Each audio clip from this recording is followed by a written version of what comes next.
Why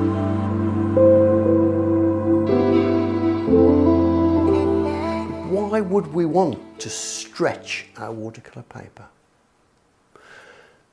Because sometimes it's very frustrating. If you've got a piece of paper and you just put the water on it and the paint, the paper will cockle or warp. And that drawing that you've put on that paper with those nice church lines or buildings, masts of a ship that are straight, will suddenly go all wobbly. We don't want wobbly, do we? We don't do wobbly. No, we want everything to stay where we've put it. Now, what you need to paint on is a wooden board. This is a wooden board. It's approximately 2 centimetres thick or ½ an inch thick. It's a board called MDF, medium density fibre, or you can use what we call plywood. This is better than plywood because with plywood, when you wet it, sometimes the chemicals in the plywood come through and seep into the paper. So try and find a board like this.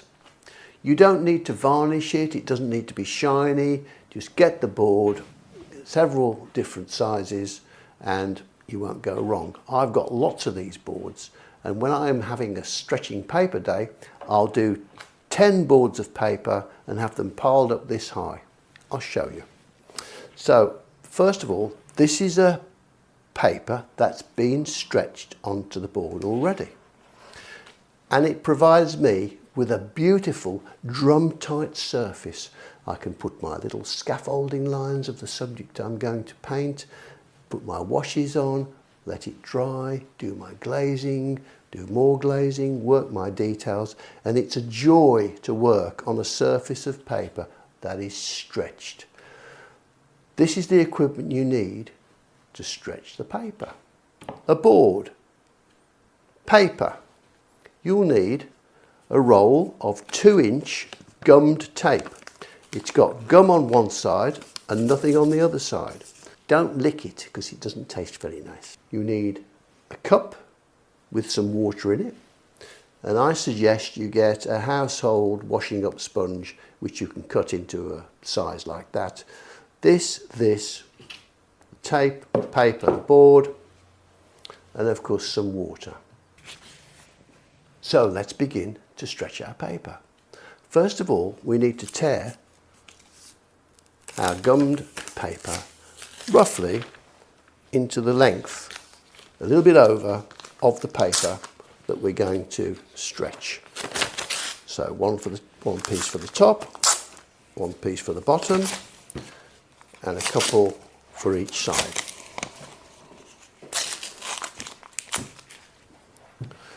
So we've got our gum tape cut. If I was doing lots of boards, I would get all this gum tape prepared before I start the stretching process. That way I don't have to keep ripping up bits of tape. I know I'm doing 5 boards, so I'll need 10 long pieces and 10 short pieces. Put these to one side. And now we're going to wet our paper. Turn the tap on, cold water, and slowly submerge the paper into the water. Rock the paper from side to side to make sure that the whole of the surface is covered with the water.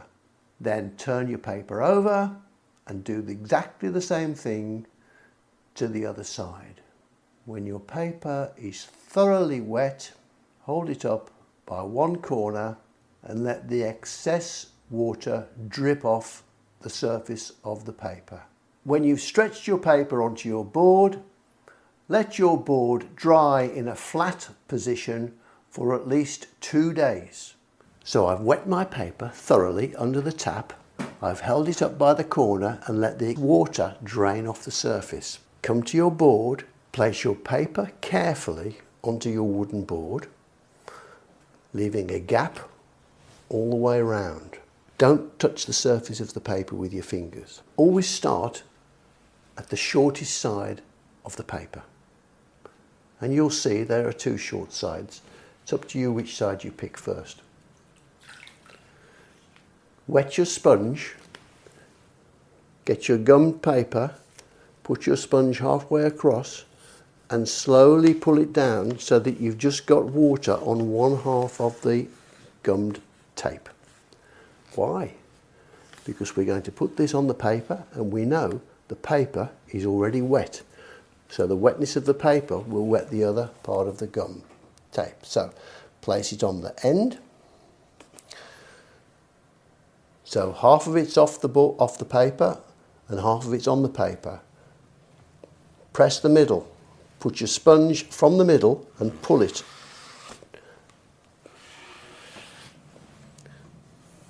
And tuck it under the ends. Quickly, now go for one of the longest sides. Get your gummed paper, halfway across.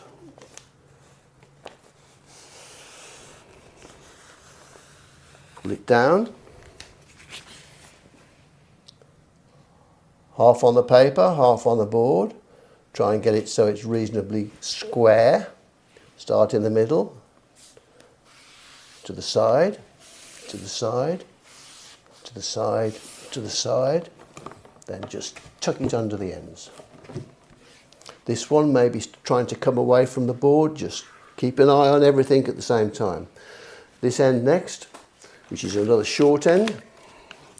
This is why you should prepare your gum strips before you start to try and stretch, because if you were trying to do it as you were going along, it would be a world of pain. And we don't like pain, do we? Half on the paper, half on the board. Start in the middle.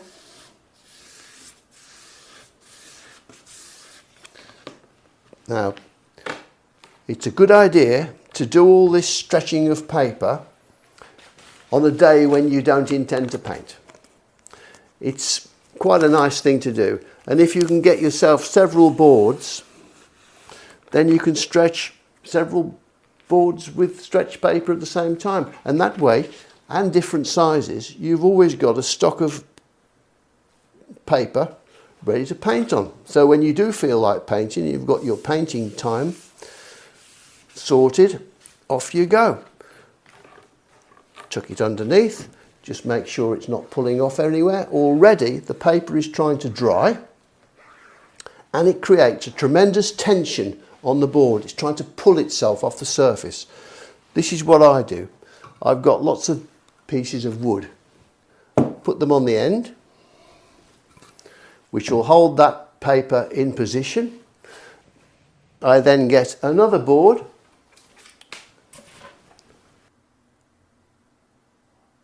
put it on top, then I'm ready for my next piece of paper to stretch on that one, and so on and so on and so on, until sometimes I can get right up here. A big stack, and I always have a supply of different sizes ready.